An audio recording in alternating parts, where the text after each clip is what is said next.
दीपावली का पर्व हम सब बड़े ही हर्षोल्लास के साथ मनाते हैं। दीपावली के बाद गोवर्धन पूजा, भैया दूज जैसे त्यौहार आते हैं, लेकिन दीपावली से पहले भी कुछ ऐसे त्यौहार आते हैं जिनकी वजह से दीपावली और भी ज़्यादा सुंदर और आकर्षक लगने लगती है। वह कौन से त्यौहार होते हैं जो दीपावली को मनभावक बना देते हैं? आइए उसी ऐसे त्यौहार के बारे में हम आपको बताएंगे जिसके बारे में शायद बहुत ही कम लोग जानते हैं। इस वर्ष 2024 में 28 अक्टूबर को पड़ रही है रमा कार्तिक एकादशी। रमा एकादशी उसको बोलते हैं और यह एकादशी कार्तिक माह के कृष्ण पक्ष में एकादशी की तिथि को पड़ती है और ये प्रतिवर्ष होती है। प्रतिवर्ष एकादशी तिथि को कार्तिक माह में ये जो रमा एकादशी होती है ये प्रतिवर्ष मनाई जाती है, लेकिन इसके महात्म्य को हम नहीं जानते हैं। हम ये नहीं जानते हैं कि एकादशी का व्रत रहें या न रहें, एकादशी क्यों मनाई जाती है। आज हम उसके बारे में आपको सविस्तार बताएंगे कि कौन सी कथाएं उससे जुड़ी हुई हैं और कितनी आवश्यक है यह एकादशी। तो मित्रों, आइए शुरुआत करते हैं। एक बार की बात है, द्वापर युग के अंत के समय जब युधिष्ठिर चक्रवर्ती सम्राट हो जाते हैं, महाभारत काल का युद्ध समाप्त हो जाता है और युधिष्ठिर चक्रवर्ती सम्राट हो जाते हैं, तब युधिष्ठिर प्रभु श्री कृष्ण के साथ बैठे हुए हैं और एकाएक वह प्रभु श्री कृष्ण से यह प्रश्न करते हैं कि हे भगवान, आप हमें रमा एकादशी व्रत कथा के बारे में सविस्तार बताएं। जब धर्मराज युधिष्ठिर की ऐसी इच्छा प्रभु श्री कृष्ण सुनते हैं तो वह कहते हैं, अवश्य। जब किसी को किसी वस्तु की आवश्यकता होती है, तब यदि उसका सविस्तार ज्ञान दिया जाता है तो वह उस वस्तु को वह व्यक्ति या उस ज्ञान को वह व्यक्ति ज़्यादा ही ढंग से ग्रहण करता है। प्रभु श्री कृष्ण युधिष्ठिर को बताते हैं कि रमा एकादशी, जिस दिन भगवान विष्णु की पूजा होती है।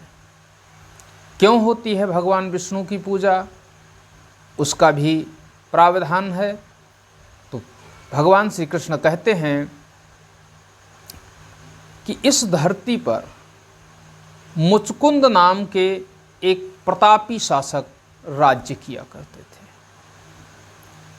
वो ऐसे प्रतापी शासक थे कि उनके देवताओं से भी बहुत ही मधुर संबंध थे, मित्रवत संबंध थे। चाहे इंद्र हों, वरुण हों, कुबेर हों, यक्ष, गंधर्व, किन्नर, नाग, सबसे उनके बहुत ही अच्छे संबंध थे और जब भी उन्हें आवश्यकता होती थी वह उनके लोकों को जाया करते थे और जब देवताओं को आवश्यकता होती थी तो राजा मुचुकुंद के यहाँ वह भी आया करते थे। मित्रों, होता क्या है? होता यह है कि मुचुकुंद के पुत्र नहीं थे। मुचुकुंद के एकमात्र पुत्री थी और उस पुत्री का नाम चंद्रभागा था। चंद्रभागा नाम की जो पुत्री थी वह अत्यंत ही रूपसी थी और श्री विष्णु जी के चरणों में उसका अत्यंत अनुराग था। और होता भी क्यों नहीं, क्योंकि महाराज मुचुकुंद ही अत्यंत ही विष्णु भक्त थे और रमा एकादशी के दिन, जब भी एकादशी होती है चाहे वह कृष्ण पक्ष की हो या शुक्ल पक्ष की, दोनों ही एकादशियों में एक जैसा ही फल प्राप्त होता है। तो जब भी एकादशी आती थी तो एकादशी का व्रत मुचकुंद के साम्राज्य में रखा जाता था और उस दिन उनकी संपूर्ण प्रजा के यहाँ चूल्हा नहीं जलता था। आप समझ सकते हैं कि भोजन नहीं बनता था। प्रत्येक व्यक्ति को व्रत रखना होता था और भगवान शिव का जो रात्रि के समय भजन कीर्तन होता था उसमें भाग लेना होता था। मित्रों, चंद्रभागा नाम की जो उनकी कन्या थी उसका उन्होंने विवाह किया। विवाह किसके साथ किया? चंद्रसेन नाम के एक राजा थे और उन चंद्रसेन राजा के एक पुत्र थे शोभन। शोभन के साथ चंद्रभागा का विवाह कर दिया जाता है। विवाह करने के कुछ समय बाद यह स्थिति होती है कि चंद्रभागा अपने पिता मुचकुंद के पास आ जाती हैं और उनको लिवाने के लिए शोभन भी महाराज मुचकुंद के मुचकुंद नगर आ जाते हैं। मुचकुंद नगर पहुंचकर वह वहां जानते हैं कि जिस समय वो पहुँचे हैं तब एकादशी का व्रत है और आज के दिन वहाँ कोई भोजन नहीं करेगा। अच्छा, शोभन जो थे उनका शरीर जो था वो अत्यंत दुर्बल था। क्यों? क्योंकि उनके शरीर में कुछ स्टेमिना की उस समय पर कमी थी उनके अंदर, तो बिना भोजन किए वो नहीं रह सकते थे। अगर भोजन न करते तो बड़ी ही दिक्कत होती, यहाँ तक कि उनके प्राण भी जा सकते थे। तो उन्होंने ये बात अपनी पत्नी को बताई। तो पत्नी ने कहा चंद्रभागा ने कि हे स्वामी, हमारे पिताजी के यहाँ जब से मैं जानने वाली हुई हूँ 8 वर्ष की अवस्था से मैं ये व्रत रख रही हूँ और इस व्रत के दिन कोई भी व्यक्ति भोजन नहीं करता है। तो पिता के राज्य में रहकर आप भोजन नहीं कर सकते और अगर आपको करना ही है तो आप पिताजी के साम्राज्य को छोड़ दीजिए, यहाँ से बाहर निकल जाइए और भोजन कर सकते हैं। जब ये बात पत्नी की शोभन ने सुनी तो शोभन ने कहा, मैं सिर्फ तुम्हारे मुख से ये सुनना चाहता था कि हमारे प्रति तुम्हारा कितना प्रेम है। तुम्हारे प्रेम को देखते हुए मैं ये व्रत अवश्य रखूँगा। दिन पूरा गुजर चुका था, शाम का समय था और शाम के समय में वो सारी तैयारियां हो रही थीं जब सत्संग भजन कीर्तन होने वाला था, रात्रि जागरण होना था। तो रात्रि जागरण की जो व्यवस्थाएं हो रही थीं, राजा मुचकुंद के सभी सैनिक, राजा स्वयं, अन्य दरबारी जितने भी थे वो सारे लोग उसी में जुटे हुए थे कि बढ़िया सा जागरण होगा और सारे लोग जागते हुए रात गुजार देंगे, भूख भी नहीं लगेगी उनको। इधर शोभन को भूख सता रही थी क्योंकि शोभन कभी भूखे रहे ही नहीं थे और उनका शरीर भी अत्यंत दुर्बल था। इस वजह से उन्हें भूख कुछ ज़्यादा भी लग रही थी। लेकिन शोभन ये निश्चय कर चुके थे कि वह अब एकादशी के दिन भोजन नहीं करेंगे। ये ज़बरदस्ती थी, उनकी इच्छा नहीं थी। उनकी इच्छा थी तो तुरंत ही भोजन कर लेने की, लेकिन भोजन मिल भी नहीं सकता था और वह चाहते थे कि जब यहाँ आया हूँ तो ये व्रत हो ही जाए। मित्रों, इधर जागरण रात्रि में चल रहा होता है और उधर शोभन अपने बिस्तर पर लेट जाते हैं और वह भूख से इतने पीड़ित हो जाते हैं कि प्रातःकालीन बेला में वह अपने प्राण त्याग देते हैं, लेकिन भोजन करते नहीं हैं। जब प्राण त्याग देते हैं तो जहाँ वो जागरण हो रहा था, तो रात्रि जागरण के बाद जब राजा अपने महल को आते हैं तो देखते हैं क्या कि स्वर्गवासी हो चुके हैं। अब राजा को बहुत दुख होता है। इधर उनकी जो पुत्री थी चंद्रभागा, उसके नेत्रों से अश्रुधारा ही बह रही है, वो तो विलाप भी नहीं कर सकती थी। उसके पति की मृत्यु हुई और किस लिए हुई यह उसे पता था। साम्राज्य में कोई नहीं जानता था कि शोभन की मृत्यु कैसे हुई, लेकिन चंद्रभागा जानती थी, क्योंकि चंद्रभागा को शोभन ने स्वयं बताया था कि वह इस भूख को बर्दाश्त नहीं कर सकते हैं। अब चंद्रभागा की आंखों से केवल अश्रुधारा बह रही है। राजा मुचकुंद के द्वारा शोभन का अंतिम संस्कार किया जाता है, और जब अंतिम संस्कार कर दिया जाता है उसके बाद राजा मुचकुंद अपनी पुत्री चंद्रभागा को अपने ही राज्य में, अपने ही महल में रहने के लिए स्थान दे देते हैं। आज वह विधवा का जीवन व्यतीत कर रही है और अपने पति की यादों में खुद को संजोए हुए इस तरह से इस जो सांसारिक जो वातावरण था उसको वह भूल चुकी है।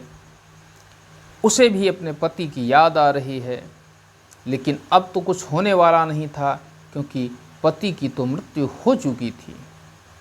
मित्रों, समय बीतता जा रहा था।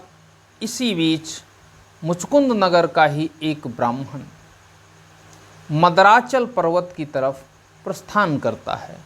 उस समय क्या होता था कि ब्राह्मण भिक्षा के लिए या देशाटन करने के लिए निकल जाते थे, और ये ब्राह्मण जो मुचकुंद नगर का था वह भी देशाटन करने के लिए निकल गया मंदराचल पर्वत पर। जब वो मंदराचल पर्वत पर पहुंचता है तो उसे वहाँ एक सुंदर नगर दिखाई पड़ता है, जो कि अत्यंत ही भव्य है, दिव्य है। उसकी शोभा इस तरह है जैसे इंद्र का स्वर्ग हो। वो ब्राह्मण उस सुंदर नगर की ओर आगे बढ़ता है, और जब वह सुंदर नगर में पहुंचता है तो वह राजा के पास, राजा से मिलने के लिए जाना चाहता है। और जब वह राजा के सामने पहुंचता है तो राजा को देखकर वह आश्चर्यचकित हो जाता है, और राजा भी उस ब्राह्मण को देखकर आश्चर्यचकित रह जाते हैं, क्योंकि ब्राह्मण राजा को पहचान लेता है और राजा ब्राह्मण को पहचान लेते हैं। दरअसल वो कोई और नहीं था बल्कि सुंदर नगर का जो राजा था वह शोभन ही था। राजा शोभन को देखकर ब्राह्मण देवता पूछते हैं कि हे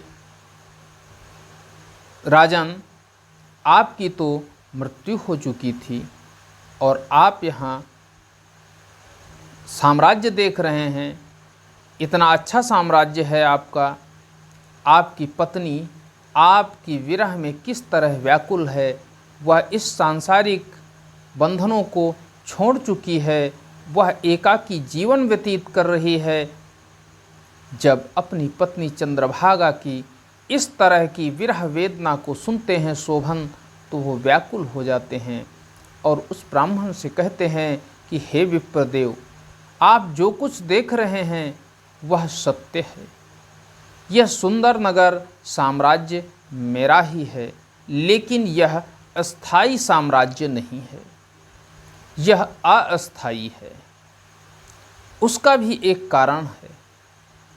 तो ब्राह्मण देव पूछते हैं, वह कारण हमें अवश्य बताएं राजन।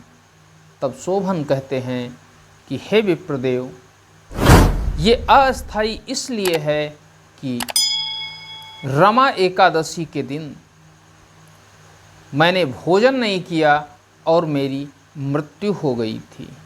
उसके पुण्य से यह सुंदर नगर का साम्राज्य मुझे मिला है और इस साम्राज्य का मैं शासक हूँ। लेकिन यह अस्थाई इसलिए नहीं है क्योंकि मैंने अपनी इच्छा से एकादशी व्रत नहीं रखा था। अगर मैं अपनी इच्छा से रमा एकादशी व्रत रखता तो ऐसा नहीं होता, और यह मेरी अनिच्छा से हुआ था। और मेरी मृत्यु होने के बाद, चूँकि एकादशी के दिन मेरी मृत्यु हुई थी, तो मुझे साम्राज्य तो मिल गया, लेकिन जिस दिन मेरे पुण्य समाप्त हो जाएंगे उसी दिन यह साम्राज्य भी मुझसे छिन जाएगा। इसका कोई हमें उपाय बताएं कि किस तरह से यह साम्राज्य चिरस्थायी बना रहे। ब्राह्मण देव जब शोभन की इस तरह की बात को सुनते हैं तो वह उन्हें आश्वासन देते हैं और कहते हैं कि हम अपने बड़े बुजुर्गों से भी इस पर विचार विमर्श करेंगे और हम शीघ्रातिशीघ्र कोई न कोई ऐसा उपाय अवश्य खोज लेंगे जिससे कि आपका अस्थायी साम्राज्य अस्थायी साम्राज्य में परिवर्तित हो जाए। अब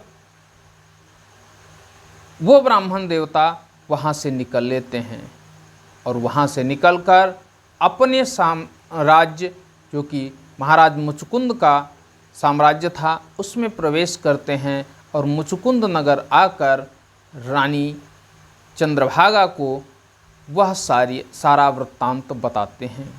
चंद्रभागा ज्यों ही विप्रदेव के मुँह से इस तरह के शब्द सुनती है, इस तरह की कहानी सुनती है, तो उसे संदेह की जगह एक ऐसी स्थिति उत्पन्न हो जाती है कि वह सोच रही है कि ऐसा तो नहीं मैं स्वप्न देख रही हूँ। वह बार बार विप्रदेव की ओर देखकर उनसे कहती है कि हे विप्रदेव, क्या वास्तविकता यही है? क्या ऐसा ही है?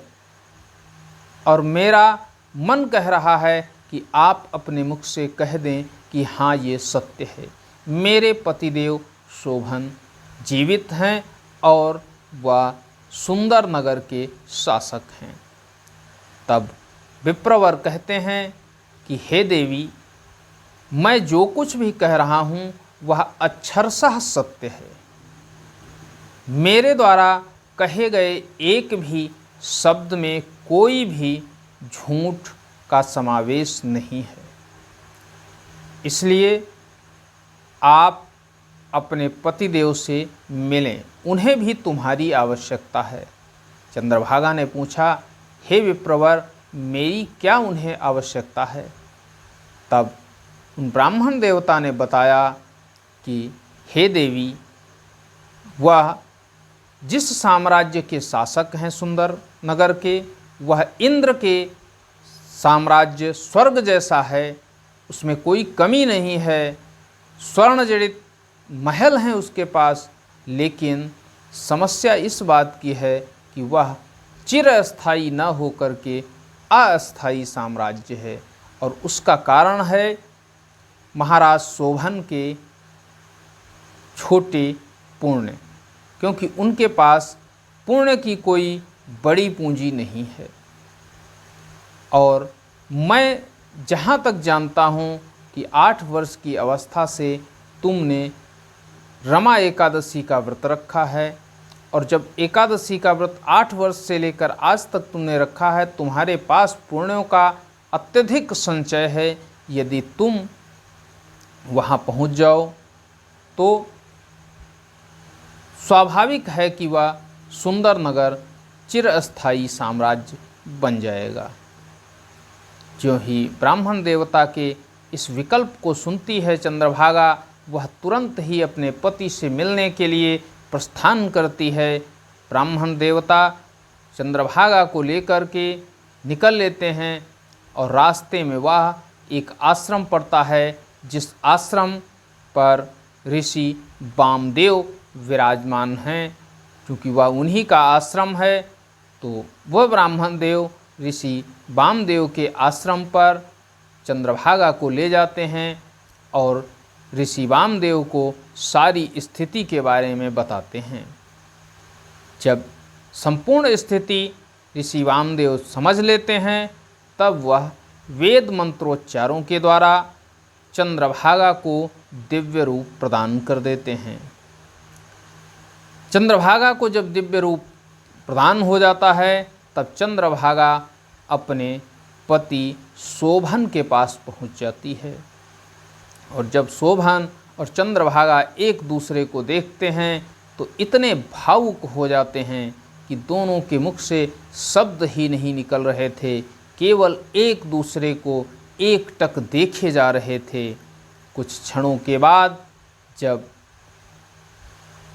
उनको ये ध्यान आता है कि अरे अभी तो हमारा कोई मिलन ही नहीं हुआ, हमने एक शब्द भी एक दूसरे से नहीं पूछा, कौन किस हाल में है ये नहीं जाना, और हम तो लगातार देख ही रहे हैं, लेकिन ये प्रेम था। तब शोभन पूछते हैं कैसे आई हो तुम? तब चंद्रभागा कहती है कि मुझे दिव्य रूप प्रदान किया है ऋषि वामदेव ने, और उस दिव्य रूप को लेकर ही मैं आपके पास आई हूँ। और आपके पास आने का मुख्य कारण यह है कि मैं 8 वर्ष की अवस्था से ही लगातार एकादशी व्रत रह रही हूँ, और उसका जो पुण्य है वह स्वामी मैं आपको देना चाहती हूँ, जिससे कि आपका साम्राज्य चिरस्थायी बना रहे। शोभन अपनी पत्नी के इस रूप को देखकर अत्यंत ही प्रसन्न हो जाते हैं कि उसने अपने जीवन का संपूर्ण पुण्य अपने पति को प्रदान कर दिया था, और वह पुण्य जब शोभन को मिल जाता है, शोभन का साम्राज्य चिरस्थायी हो जाता है। और आज हम जो शोभन सरकार हैं उनको जो मिला था वो केवल एकादशी व्रत की वजह से मिला था, इसीलिए हम सारे लोग मिल कर के एकादशी व्रत रखते हैं। उस दिन भगवान विष्णु का पूजन करते हैं, उनका अर्चन करते हैं, जगराता करते हैं, और ये सब करने के बाद हम अगले दिन तक भगवान विष्णु की आराधना करते रहते हैं। मित्रों, ये थी रमा एकादशी की कथा। आज हम देखते हैं कि देहात क्षेत्रों में ही नहीं, भारत के लगभग में हर जगह शोभन सरकार की पूजा होती है। शोभन सरकार का मंदिर बना है कानपुर के भिटूर में।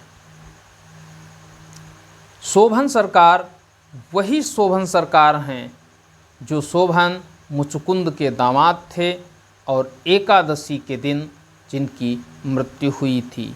उनका साम्राज्य आज भी चिरस्थायी साम्राज्य है, और यह कथा उन्हीं से जुड़ी हुई है। प्रत्येक व्यक्ति को इस कथा के बारे में जानना चाहिए, और जो आपको बताया है आप ज़्यादा से ज़्यादा लोगों तक शेयर करेंगे। वीडियो यदि पसंद आया हो तो इसे लाइक करेंगे, चैनल को सब्सक्राइब करें, और साथ ही साथ बेल आइकन को दबाएं, जिससे कि आने वाली प्रत्येक वीडियो आपको प्राप्त होती रहे, प्रत्येक जानकारी आपको मिलती रहे। अब अगली जानकारी हम नरक चतुर्दशी के बारे में आपको देंगे, और मिलते हैं अगले दिन अगली वीडियो के साथ। आज के लिए जय हिंद, जय भारत, नमस्कार मित्रों।